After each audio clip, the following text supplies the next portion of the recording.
Assalamualaikum warahmatullahi wabarakatuh. Selamat siang semuanya. Semoga kita semua dalam keadaan yang sehat dan selalu dalam perlindungan Allah Subhanahu wa taala.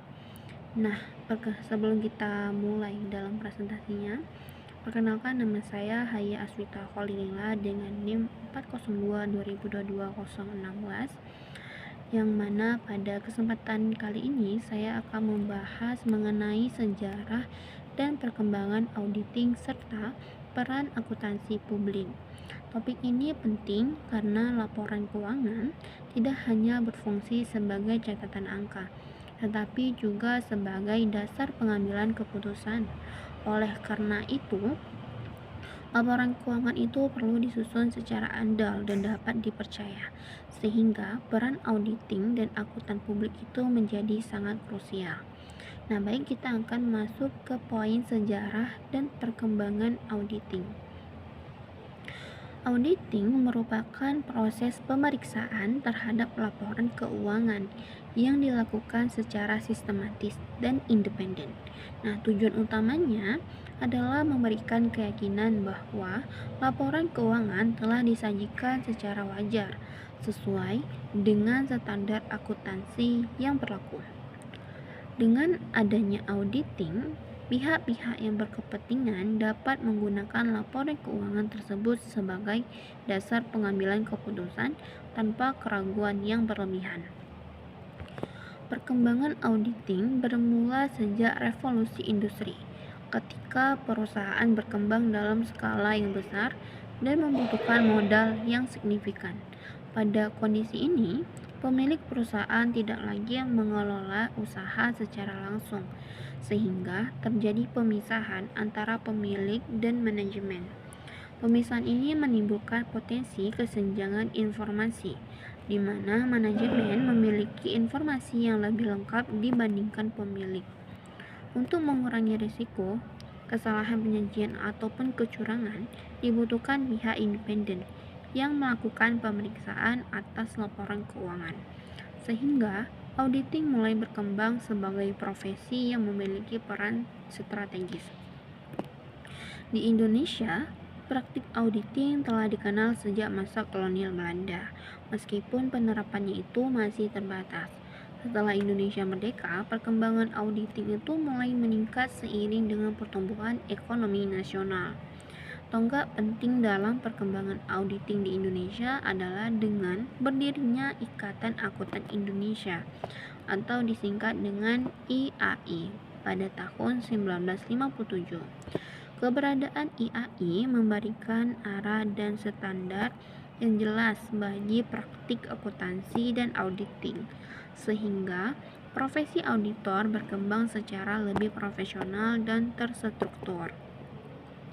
Seiring dengan meningkatnya tuntutan transparansi dan akuntabilitas, peran auditing menjadi semakin penting.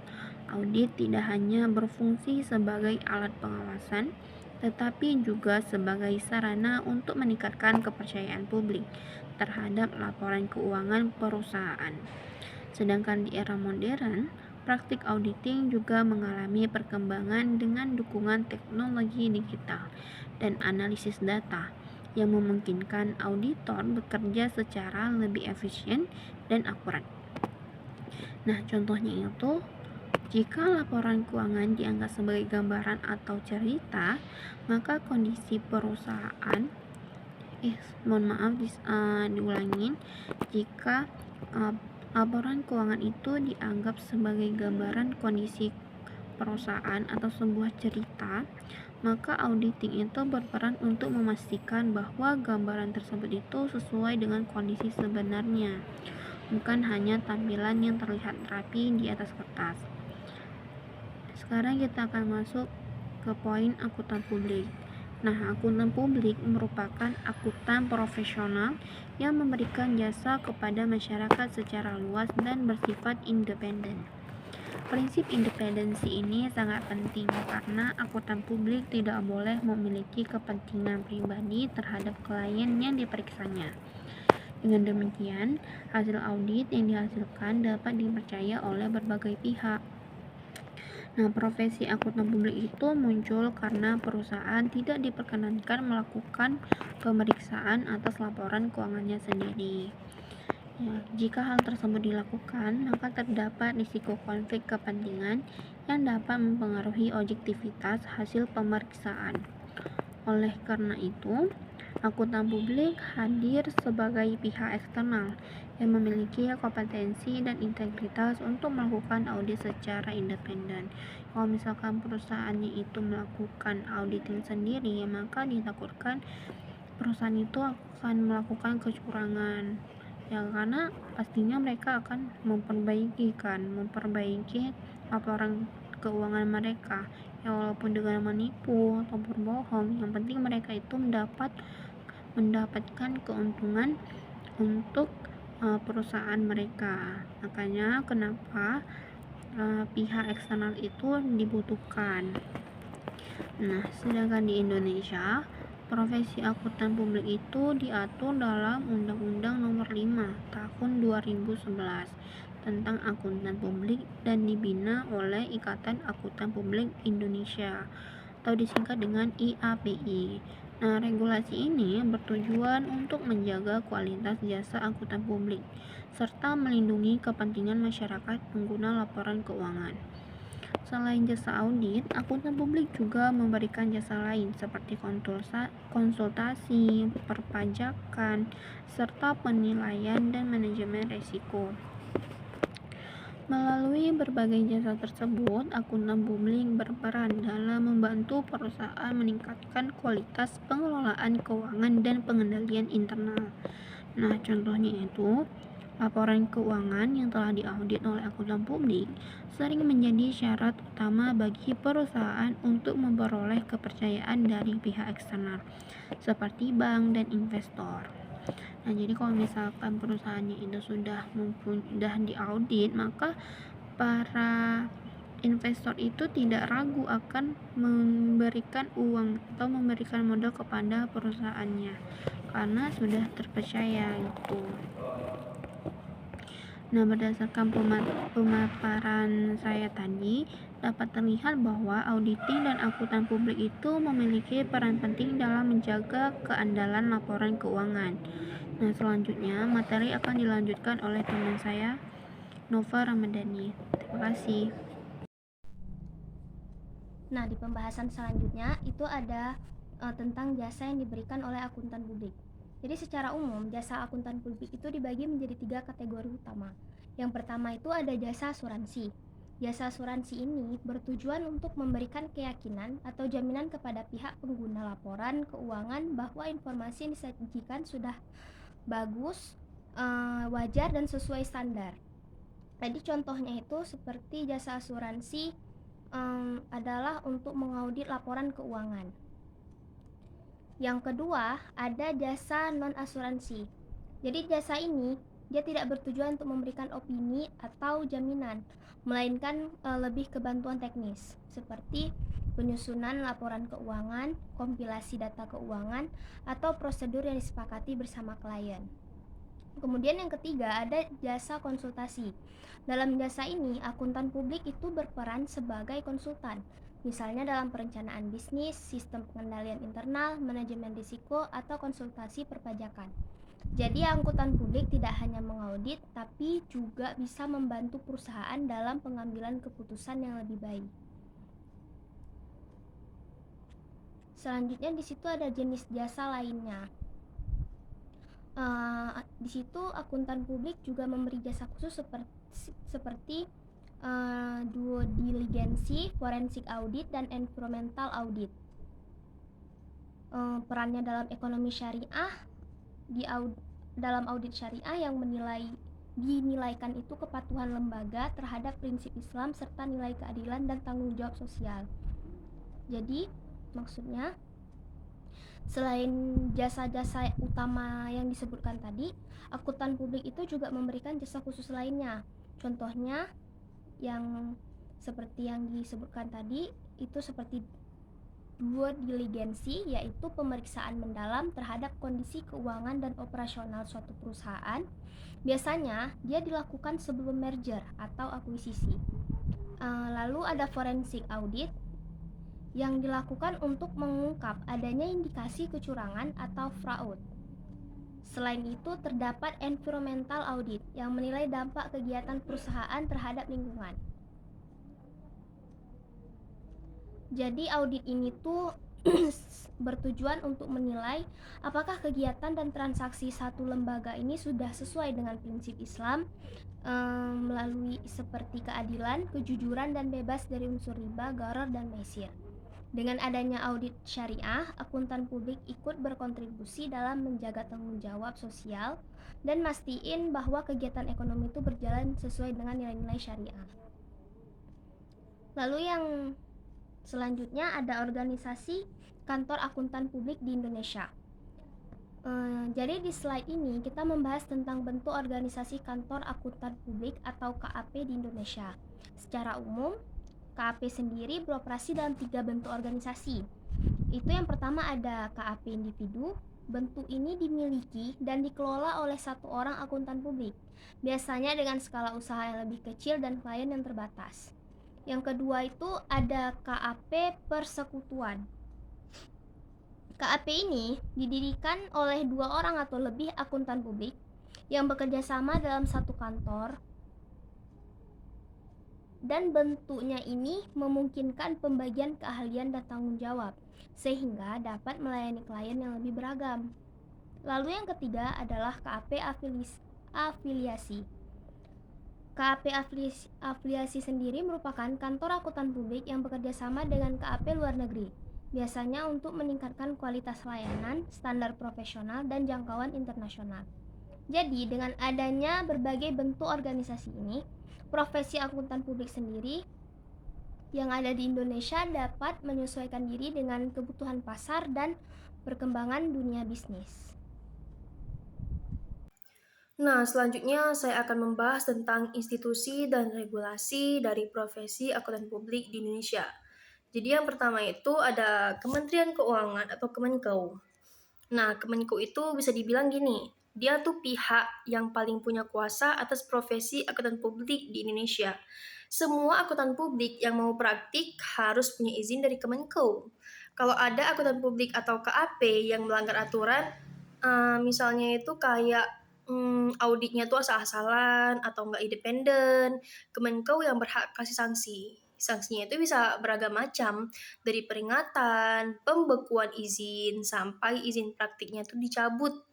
Jadi Kemenkeu ini tugasnya memastikan akuntan publik benar-benar profesional dan taat aturan. Terus selanjutnya itu ada IAPI. Nah, IAPI ini adalah Ikatan Akuntan Publik Indonesia. IAPI ini adalah organisasi profesinya akuntan publik. Bisa dibilang IAPI ini yang ngatur cara kerja akuntan publik sehari-hari. IAPI juga menyusun standar audit, kode etik, dan pedoman mutu yang harus dipatuhi. Selain itu, IAPI ini juga melakukan pembinaan dan pengawasan kualitas audit, misalnya dengan melakukan review mutu terhadap hasil kerja KAP. Jadi gini, kalau mau tahu audit yang benar-benar itu seperti apa, ya acuannya tuh ke IAPI. Terus yang ketiga, ada Ikatan Akuntan Indonesia atau IAI.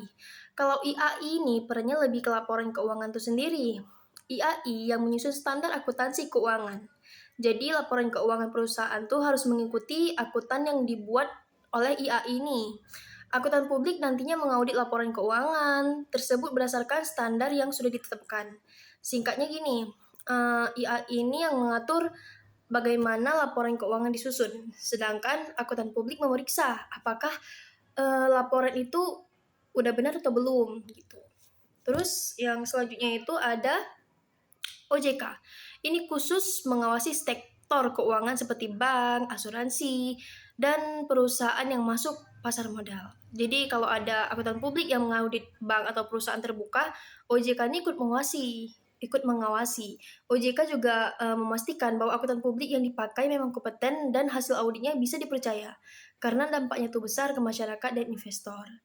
Nah, terus yang terakhir ini ada BPK, yaitu Badan Pemeriksa Keuangan. Jadi BPK ini fokusnya itu kayak pada keuangan negara. Tugas utama itu memeriksa laporan keuangan pemerintah, baik pusat maupun daerah. Jadi dalam beberapa kondisi, BPK bisa berkoordinasi dengan akuntan publik. Tapi wilayah kerja itu tetap berbeda. BPK lebih ke keuangan negara, sedangkan akuntan publik itu banyak bergerak di sektor swasta.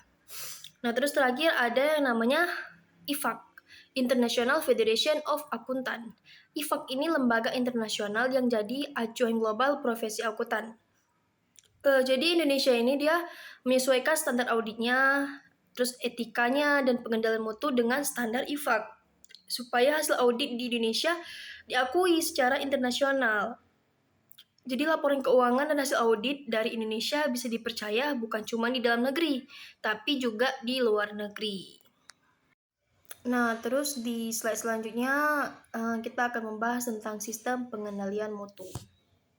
Nah, jadi menurut standar pengendalian mutu atau SPM yang telah ditetapkan oleh IAPI, ada beberapa aspek penting yang harus dikendalikan supaya kualitas audit itu tetap terjaga.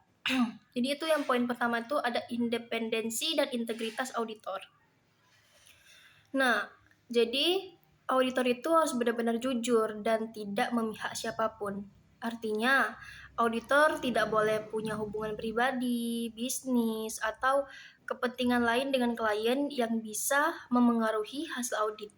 Jadi kalau auditor tidak independen, hasil audit itu bisa bias dan tidak bisa dipercaya. Jadi karena itu, sikap profesional dan integritas menjadi dasar utama dalam pekerjaan audit.